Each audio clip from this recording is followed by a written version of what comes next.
Okay, technically I'm gonna be cheating on this one because unlike all the other shows that I talk about here, this is actually one that was not made for Cartoon Network by Cartoon Network. But considering that this is one of the most acclaimed shows that ever aired on the channel, I'm sure there would be a lot of fanboy rage if I just decide to skip over that one. So, just to avoid it, why not just immediately go and talk about it right here? So, why not actually go and talk about another group of kids that would always go and save the world, Teen Titans!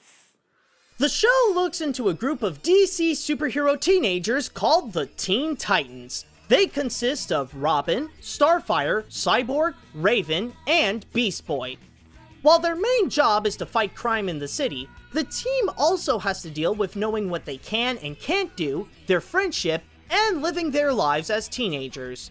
As it is something that came from the DC universe, of course, the show was inspired by the Teen Titans comics, where the sidekicks of superheroes like Batman, Wonder Woman, and The Flash would be the stars. Specifically though, it was based on the revival series called The New Teen Titans that went from 1980 to 1996 by writer Mark Wolfman and artist George Perez.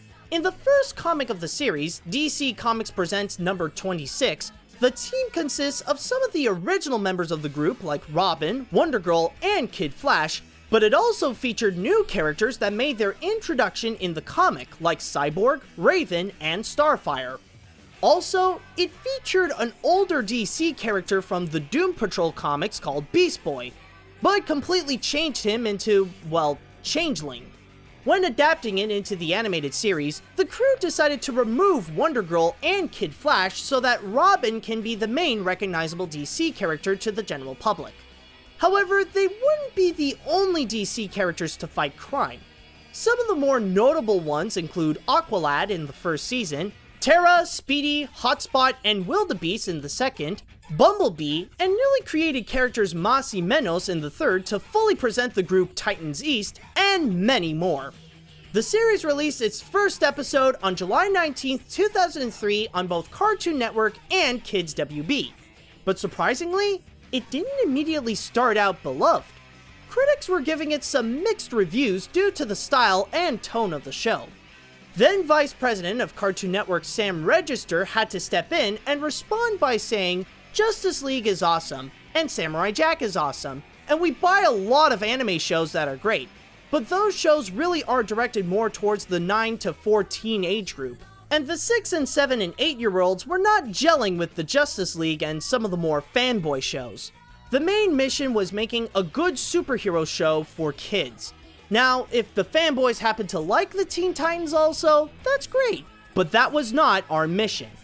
As time would move on though, the show would gather a lot more popularity and continuously grow a large fan base thanks to its use of strong character development.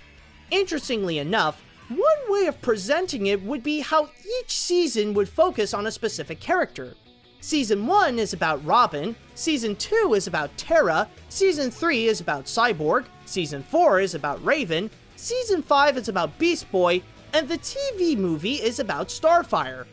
The series was originally going to end off after 4 seasons, but due to the popularity of the show, Cartoon Network decided to let it live for one more season, giving it a total of 78 episodes and officially ending off the series with the TV movie Teen Titans Trouble in Tokyo on September 15th, 2006. Both during and after the series, it would end off spinning off a couple of TV shows. The first was a spiritual successor in 2004 that would be an animated series starring the Japanese pop rock group that did the theme song of Teen Titans called Hi Hi Puffy Ami Yumi, which ran for 3 seasons. The second came in 2013 as a reboot called Teen Titans Go, which it... Ahem! You done? Which brought back the original cast of the 2003 series and is set in a more comedic tone that... Would you let me finish? And is set in a more comedic tone, which managed to get great ratings for the channel and managed to surpass over 200 episodes, on top of getting its own theatrically released feature film called Teen Titans Go to the... Enough!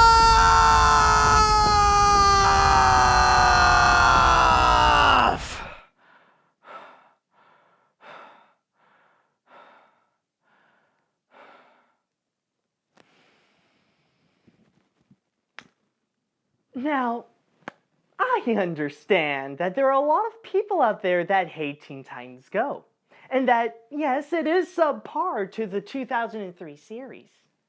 But for God's sakes, is it that hard to ask to do my job without getting constantly interrupted by fanboy rage that refuses to listen to the facts? I mean, seriously! You know, this is exactly why I prefer talking about animated features, because at least I don't get bombarded by this crap all the time. God! You know, it's kind of funny. People say I'm the weird one for the whole Sony thing, you know? As time would go on, the show would be recognized as one of the most acclaimed animated DC series, where even IGN ranked it at number 83 on its top 100 animated series, and give a great spotlight to the Teen Titans. Okay, so now that we got that out of the way and we scared the crap out of Teen Titans Go haters, let's see what else I can do to get back into some of the original programming that Cartoon Network made. What's next? Ooh, Star Wars, sweet! Finally, now it could give me an excuse to go and make this kind of opening.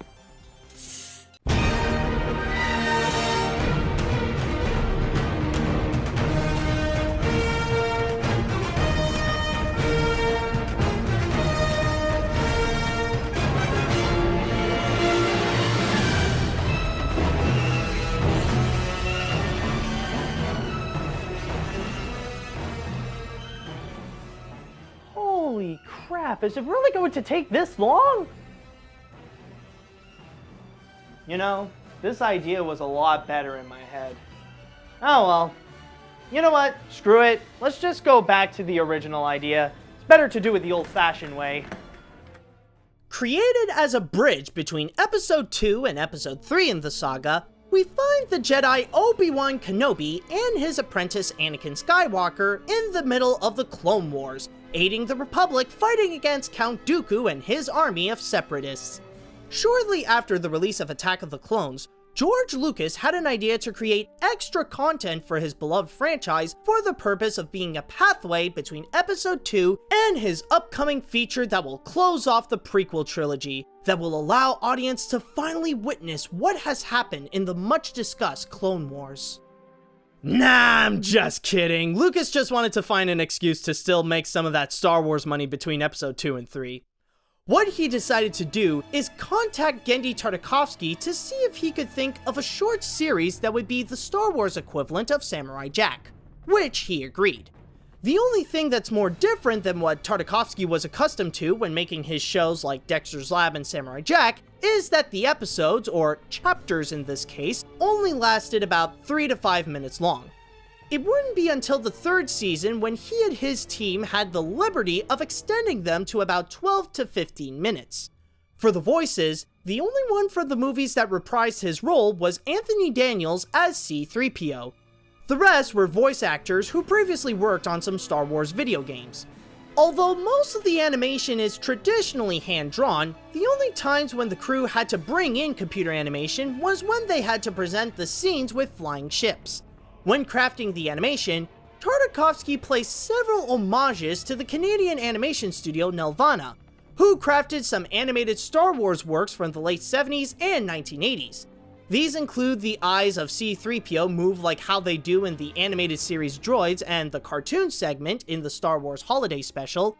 The planet that the characters were mostly set during Season 3 is called Nelvan, and the inhabitants are anthropomorphic animals that share a resemblance to... yeah, nice try.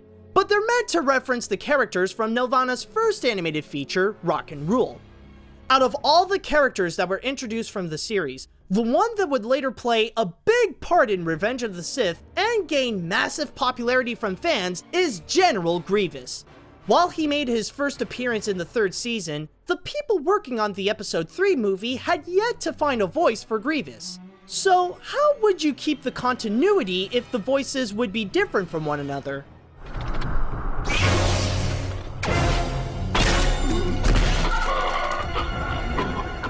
Okay, yeah, that'll work.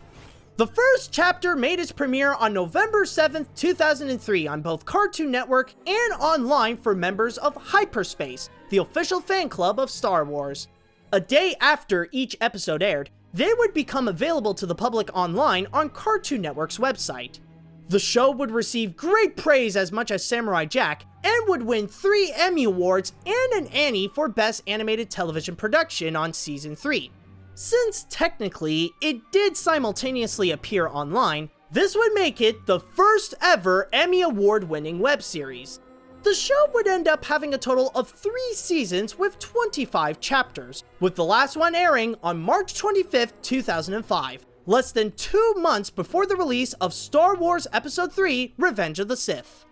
In 2008, Lucasfilms released a computer-animated series called Star Wars: The Clone Wars, which would share many similarities to the 2003 one, including taking place between Episode 2 and 3, and have the main characters be Obi-Wan and Anakin. The show lasted much longer than the last one by having 6 seasons with 121 episodes, and ending off in 2014. As for the legacy of the original Clone Wars, fans have regarded it as one of the best things to ever come out of the prequels era, even having Entertainment Weekly placing it at number 20 of the best science fiction film or television of the previous 25 years, and IGN placed it at number 21 on the top 100 best animated series.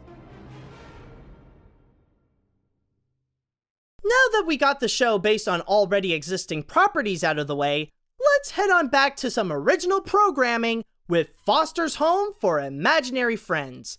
It's the story of Mac, who has to send his imaginary friend Blue to an orphanage that's specifically catered for these creatures. However, to make sure Blue doesn't end up adopted, Mac makes a deal with the house owners that he would have to visit him every day. So from then on, Mac would always end up in these crazy situations with Blue and many other crazy imaginary friends.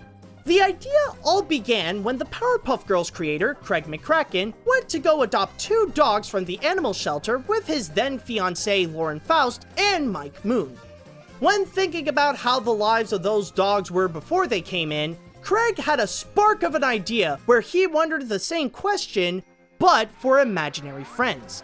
When developing the tone of the show, McCracken himself stated that the style was supposed to emulate the period of the late 60s psychedelia, where Victorian stylings were coming into trippy poster designs. Even when making the theme song with composer James L. Vendible, he described it as psychedelic ragtime. You see, the whole point of all the weirdness was that Craig aimed the show to capture the same feeling as The Muppet Show, where the series is surrounded by strange yet creative abstract creatures and bring out the sense that it would be entertaining, funny, and something that the whole family can enjoy. Thanks to the fact that it was the first Cartoon Network show to be fully made in Adobe software like Flash, or what is now called Animate, Illustrator, and After Effects, it helped the production to be made more inside Cartoon Network studios. It cut down the workload so that now only half of the production would go overseas at Boulder Media Limited in Dublin, Ireland. The series premiered on August 13, 2004, with a TV movie called House of Blues, and it perfectly accomplished what McCracken wanted to do for the show. Critics were giving it great praise as it proved to be quite popular on the channel with both kids and adults. So much so that it was at one point the highest rated show the network ever had. On May 2006, Cartoon Network opened up an online game called Big Fat Awesome House Party, where players could create their own imaginary friend and play around the house. The game was a huge success with over 13 million people registered after its launch. It was originally supposed to run for 1 year, but because of its huge popularity, Cartoon Network decided to extend its lifespan to 6 more months. In total, the show would earn 35 nominations and win 16 awards from them, 5 of which are Annie Awards with 15 additional nominations, and 7 of them are Emmy Awards with 3 additional nominations. Foster's Home would run for a total of 6 seasons with 79 episodes and 18 special shorts, closing its doors on May 3rd, 2009. but still would be recognized as one of Cartoon Network's greats, as IGN would place it at number 85 on their top 100 best animated series. A year after Foster's home, the channel decided to get out of the house and live within nature with Camp Lazlo. Set in the middle of the wilderness in Camp Kidney, the series would focus on 3 friends in the camp, which includes Lazlo, Raj, and Clam. Along with their fellow Bean Scouts, the characters would always find themselves in weird and crazy adventures all around the camp. During the time when Rocko's Modern Life was finished at Nickelodeon, creator Joe Murray was looking for ideas in his notebook for his next project. One theme that always got stuck in his mind was camping, since many of his favorite memories was when he would go to camp. Another aspect of it that appealed to him was that Murray felt like many recent works in literature and in media would always go either in the future or set in a modernized urban area. He always felt like there's a calming feeling in cartoons like Bugs Bunny and Yogi Bear whenever the environment surrounding the characters was just nature with no technology distracting them. Coincidentally, one of the ideas he had was a concept for a children's book series set in a camp. However, with the characters he developed becoming so crazy, there was no way they could contain their excitement in just a bunch of little books. They need an entire show to let out their full potential.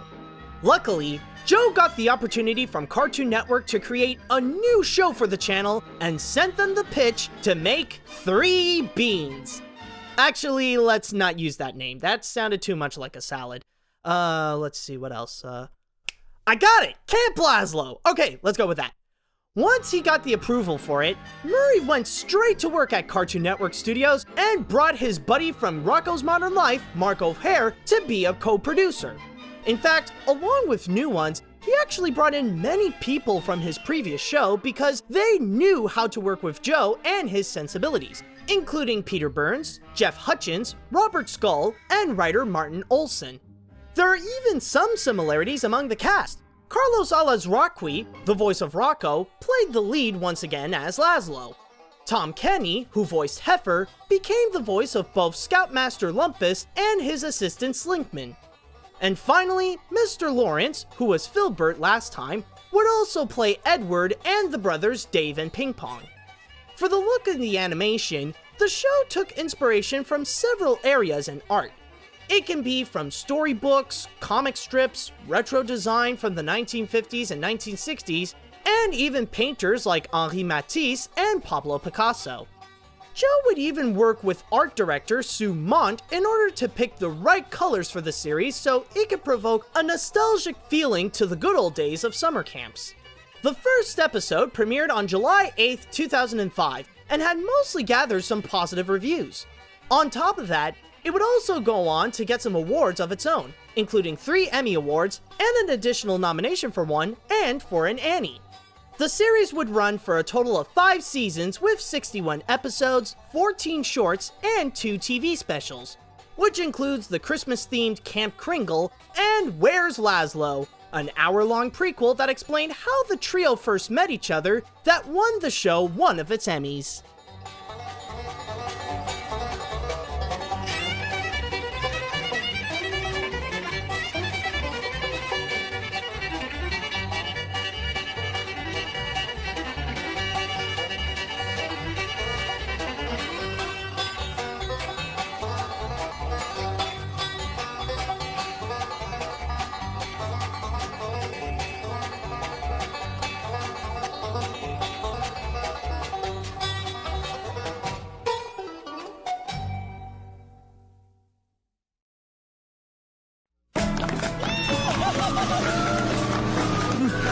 Mais rápido! Mais rápido! Mais rápido!